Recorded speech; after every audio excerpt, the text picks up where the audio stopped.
Hai murid-murid, hari ini Cikgu Han akan mengajar unit 1 keluarga tersayang yang bertajuk Kasil Ayat.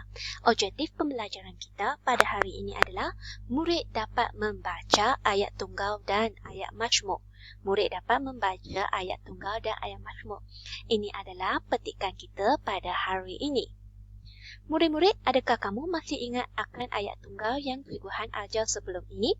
Ayat tunggal bermaksud ayat yang mengandungi satu subjek dan satu predikat saja. Contohnya, ibu pergi ke pasar. Ibu satu subjek, pergi ke pasar satu predikat. Manakala ayat majmuk adalah dalam ayat itu mengandungi kata hubung, iaitu dan. Contoh ayat, ibu dan kakak pergi ke pasar. Murid-murid, ayat majmuk adalah ayat yang dibina dengan mencantumkan dua ayat tunggal dengan menggunakan kata hubung. Contoh, guru sekolah saya tekun. Tekun bermaksud rajin. Guru sekolah saya berdedikasi. Jadi apabila kita cantumkan, dia akan menjadi guru sekolah saya tekun dan berdedikasi. Okay, murid-murid, hari ini cikgu akan mengajar 3 kata hubung, iaitu dan, kerana dan sambil. Jadi 3 kata hubung ini nanti cikgu akan minta kamu bina ayat ya. Okay, dan bermaksud he. Contoh ayat, Fitri dan Faizal berkawan baik. Kata hubung yang kedua, kerana, ingwei.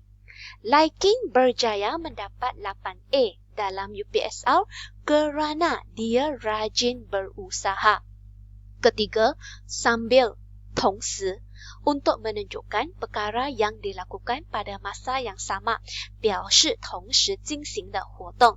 Contoh ayat, ibu menjahit baju sambil mendengar radio.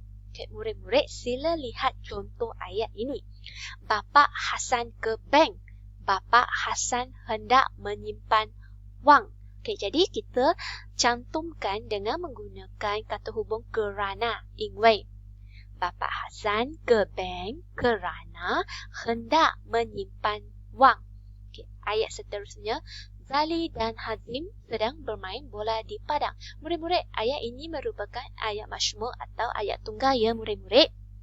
Okay, jadi ayat ini merupakan ayat majmuk kerana ayat ini mengandungi 2 subjek, iaitu Zali dan Hazim. Selain itu, ayat ini juga mengandungi kata hubung dan. Murid-murid, kita lihat contoh ayat majmuk yang lain. Awak hendak rambutan kuning atau merah.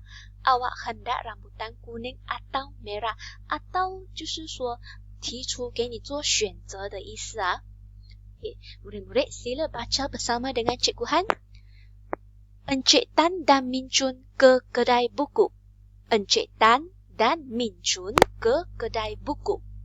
Min Chun memilih beberapa buah buku cerita. Min Chun memilih beberapa buah buku cerita. Kasil, kasil, kasil 就是心情的意思。kedai buku, kedai buku. Memilih, memilih, memilih 是选择的意思。beberapa, beberapa, 几个。Sila baca bersama dengan Cikgu Han. Encik Tan membacakan Min Chun dan adiknya buku cerita. Encik Tan membacakan Min Chun dan adiknya buku cerita. Encik Tan melakukan aktiviti itu sama ada pada hujung minggu atau hari cuti. Encik Tan melakukan aktiviti itu sama ada pada hujung minggu atau hari cuti. Hujung minggu 就是周末的意思，同学们。melakukan, melakukan, 进行。activity, activity, 活动。Murid-murid, sila baca semula bersama dengan Cikgu Han. Encik Tan dan Min Chun ke kedai buku. Min Chun memilih beberapa buah buku cerita. Encik Tan membacakan Min Chun dan adiknya buku cerita.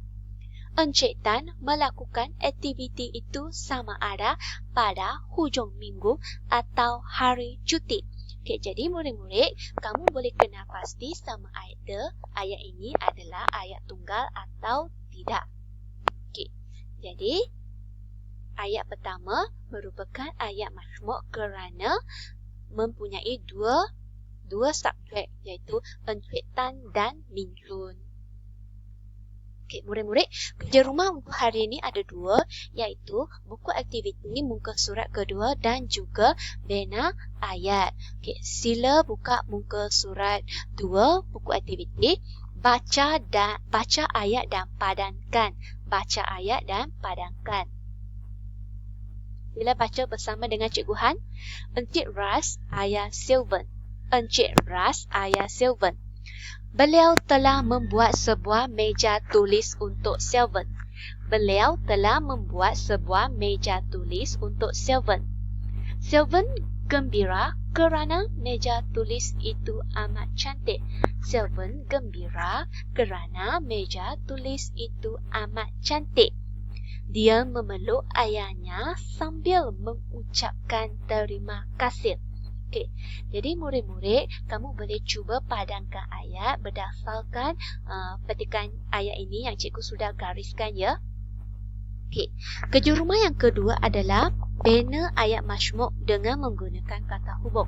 Jadi cikgu ada sediakan 3 kata hubung. Kamu boleh cuba bina ayat menggunakan kata hubung ini, ataupun kamu boleh rujuk ayat cikgu dan salin pada buku bina ayat. Okey, murid-murid jelasnya. Cikgu mula kata hubung yang pertama, dan. Ayat pertama, Shavin belajar di SJKC Peyak. Sivani belajar di SJKC Peyak. Okey, jadi apabila kita gabungkan akan menjadi Shavin dan Sivani belajar di SJKC Peyak. Okey, kedua, kerana. Kerana seingwei ya. Min Chun berasa gembira. Min Chun mendapat hadiah daripada ayahnya. Min Chun berasa gembira kerana dia mendapat hadiah daripada ayahnya. Okay, jadi di sini cikgu gunakan dia, kata ganti nama diri yang ketiga untuk gantikan Min Chun. Jadi kita tak perlu tulis 2 kali nama Min Chun ya, kita tuliskan dia sahaja. Okey, kata hubung yang ketiga, sambil. Puan Li memasak di dapur. Puan Li mendengar radio di dapur. Okay, jadi apabila kita gabungkan akan menjadi Puan Li memasak sambil mendengar radio di dapur. sambil就是说同一时间进行的活动，我们就是用sambil lah. Okey, murid-murid, setakat hari ini saja. Sekian, terima kasih.